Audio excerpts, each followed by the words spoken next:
avid royal followers, welcome back to the channel. In today's news, Lady Colin Campbell locked horns with Philip Schofield as he criticized her upcoming book about Meghan Markle and Prince Harry. In an awkward interview on Tuesdays this morning, the author branded the host ignorant as she questioned the credibility of her new gossip tell-all. The Celebs Go dating star also appeared to make a thinly veiled dig at the presenter for not having any respect for the truth, which seemingly caused him to refer to his recent gay revelation as he hit back, "I think you'll find I've done that myself." Meghan and Harry, The Real Story, which is set for release on Thursday and remains unverified by the royal family, details Lady Colin's perspective of the time in the spotlight. Sharing his thoughts, Dancing on the Ice's Philip labelled the socialite's book tawdry and undignified. Explaining, "I'd be surprised any of the royals would want to get involved with more gossip after your Princess Diana book." The controversial aristocrat slammed the TV veteran as she defended her latest project. "It's history in the making. That shows how ignorant you are, if I may point out.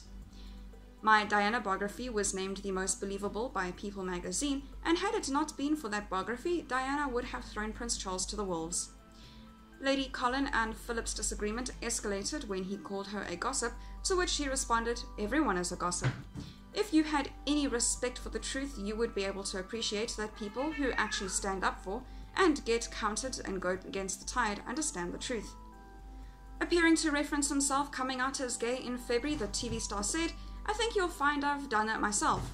The award-winning wordsmith continued to stand by her book, stating, "You can't have mental health if you can't tell the truth."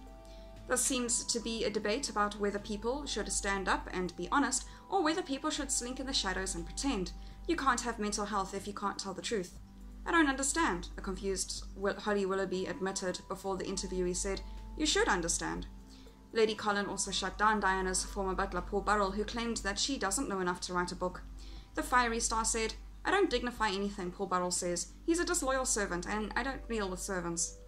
I do not associate with any member of the royal family publicly unless I am a lady in waiting. Otherwise, my relationships are private. If you knew anything about the aristocracy, which you don't, I do not leak like a sieve like Meghan and Harry." Lady Colin recently claimed Meghan was given greater privileges than any other royal fiancé and insisted the Queen's family had never embraced anyone in the same way before. She said the royal family went out of their way to welcome the former actress. Lady Colin, who penned the 1992 bestseller Diana in Private, The Princess Nobody, added that the firm embraced Meghan in a way that nobody has ever been seen before. Speaking to the Daily Star online, she said, "The royal family went out of their way to embrace Meghan, in a way that they have never gone out of their way to embrace anyone else. Meghan was the only fiancée that was ever asked to Windsor before the wedding, and she was the only newlywed who was invited by the Queen to accompany her in the daily engagement. She is the only newlywed who was actually invited to stand with the Queen at Buckingham Palace, and Meghan was given greater privileges and embraced in the way that nobody has ever been before." The writer has given a number of interviews about the couple in recent weeks, including one with the Sunday Times in which she and Meghan said has squandered the most wonderful opportunity by leaving the royal family. That is all for today's news. Thank you very much for watching. I'll see you next video.